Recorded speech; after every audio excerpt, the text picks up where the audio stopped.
Up top to Moskovic's left side. A moment of quiet with a 10-second shot clock. A 3:15 game clock. AJ into another three. Again! College basketball is supposed to be a classroom. You show up raw, you leave refined. But every once in a while, somebody walks in already taking the final exam. And right now, that somebody is AJ Dybantsa. AJ didn't sneak into this season, he didn't slowly find his footing. Before he ever played a college game, people were already calling him the best high school player in the country and projected #1 pick in the 2026 NBA draft. I think there's a great argument for Dybantsa being the #1 pick. Dybantsa's bigger, longer, and can play in isolation and kind of back you down, shoot over. His mid-range game is spectacular. Coaches knew the name. Scouts were circling his games months in advance. From the moment AJ stepped onto the floor for BYU, he has looked dominant. The game moves at his speed. He scores like a veteran wing, reads defenses like he's seen every coverage in the playbook, and carries himself like he's a future NBA star. So here's the real question. Is AJ Dybantsa just the big name in the loaded 2026 draft class, or is he already too advanced for the level he's playing at? Because if that second one is true, then yeah, college basketball has an AJ Dybantsa problem. Let's rewind a bit because this didn't come out of nowhere. AJ grew up in Brockton, Massachusetts, and from day one he didn't look like a normal prospect. As a freshman at Saint Sebastian, he averaged about 19 points, 10 rebounds, 3 assists, and 2.5 blocks per game, and won Gatorade Player of the Year. As a 9th grader, most dudes are just trying to get minutes. AJ was already the guy teams built their whole scouting report around. Then he went up a level. He transferred to Prolific Prep and later to Utah Prep, big name programs that produce D1 talent every year. At Nike Peach Jam, the biggest AAU stage there is, he led the entire event in scoring at 25.8 points per game. I think some of it has been, that's the pull-up game that's always been his fusion of the Knight Riders and the progression of Caleb Wilson's game. The heat. Great patience. Yep. And if that wasn't enough, he started stacking FIBA medals. U16 Americas, gold. U17 World Cup, gold. U19 World Cup, another gold. And tournament MVP dropping 14 per game against the best international talent in the world. That's the moment a lot of NBA people went from, he's nice, to, okay, this might be the guy in his entire age group. Oh, and just to flex on the system a little more, he reclassified from the class of 2026 up to 2025, and still kept the #1 ranking in his new class. So, by the time colleges really got involved, they weren't recruiting a maybe. They were trying to attach themselves to a future centerpiece. That's why his college decision low-key broke people's brains. The #1 player in the country goes on TV and says he's committing to BYU. Not Duke, not Kennedy, not Kansas, BYU. Just to remind the audience here, why BYU? Like I said on First Take, NBA staff all the way down to the dietitian, strength coach, analytics guy, and my ultimate goal is to go to the NBA, so why not surround myself a year earlier? But if you actually look at it from AJ's perspective, it made a lot of sense. BYU hired Kevin Young out of the NBA, gave him the keys and built a pitch around playing an NBA-style offense, with AJ as the clear #1 option. And now we're seeing what happens when you give that kind of runway to this kind of talent. We talked to AJ, and this is well documented, but I just sat down with him moments ago.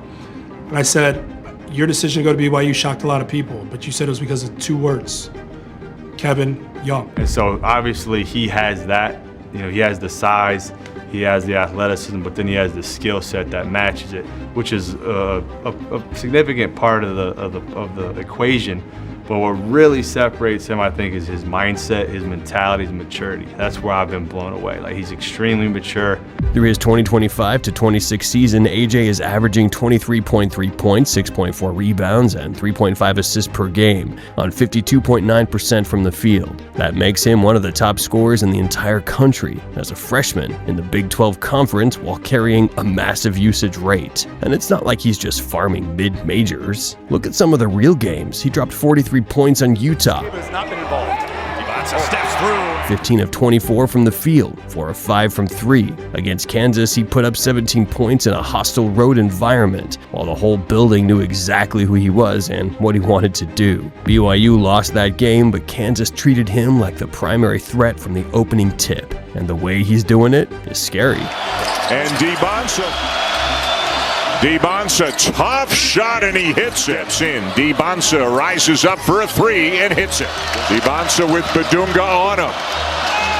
Finishes. He's 6 foot 9 inches, 210 pounds with long arms and that smooth gliding stride. He gets to his mid-range spots whenever he wants. He finishes through contact. He lives at the line. His advanced numbers back it up too, 56% from the field and a usage rate over 32%. That's wild volume for that kind of efficiency. He's not just getting buckets though. BYU runs sets where he's the hub. High pick and rolls, elbow touches, isolation on the wing with shooters spaced. He'll hit the corner skip and when help rotates early, drop off a little pocket pass to the big when defenses overhelp.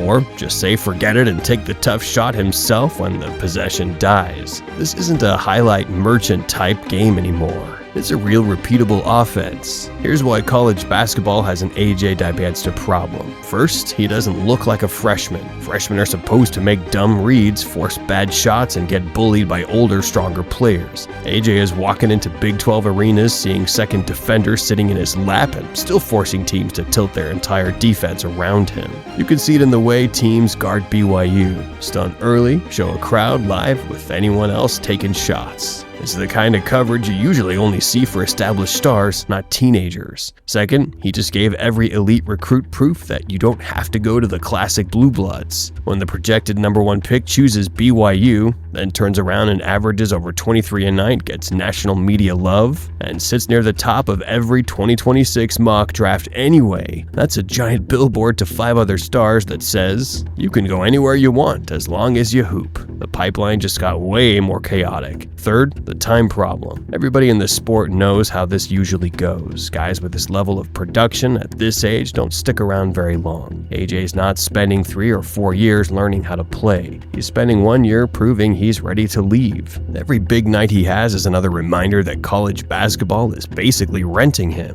And it's not like the 2026 draft is weak at the top either. The race is loaded. You've got Cameron Boozer at Duke, putting up 23.5 points and 10 rebounds a game on almost 59% shooting. That's a 6 foot 9 inch, 250-pound forward who can bully you inside, pass like a big guard, and anchor an offense on a top 5 team in the country. Then you've got Darryn Peterson at Kansas, a 6 foot 6 inch guard giving you about 21.3 points, 4.5 rebounds, and 1.8 assists. Super polished pull-up game, deep range, advanced pace control. And then there's AJ, the 6 foot 9 inch wing at BYU, putting up 23.3, 6.4, 3.5 on elite efficiency, doing it as a freshman and doing it in a way that screams future primary option. So, how do front offices sort that out? Boozer might be the safest all-around cornerstone, rebounder, playmaker, efficient scorer, big body, low bust risk. Peterson might be the guard who bends defenses the most with the ball in his hands. AJ is the swing at wing superstardom, the guy you imagine hitting pull-ups in the playoffs, guarding multiple positions, and being the best player on the floor when it actually matters. That's the dilemma. If you're picking #1, are you trying not to mess up or are you trying to hit a home run? Of course, nobody's perfect, and AJ has real stuff he still has to clean up. The first thing scouts bring up, the jumper. The results are good enough, low 30s from 3, mid 70s at the line, especially when you remember he's taking a lot of tough off-the-dribble looks. But at the next level, teams are going to want that 3 ball to be more consistent. If that percentage creeps up and the shot selection sharpens, it stops being a question and starts being a weapon. Second, the decision making. Because he can get to difficult shots whenever he wants, sometimes he leans into them a little too often. Step backs over contests, early clock pull-ups, hero shots when a simple pass is open. At BYU, he's good enough to survive those. In the NBA, that's the difference between a good possession and a wasted one. You can already see him improving as the season goes. More kickouts, more simple reads, but it's a track scouts will watch closely. Third, the defense. The tools are all there. Length, quickness, strength, enough mobility to stay in front and bother shots. When he locks in, he looks like a future plus defender on the wing.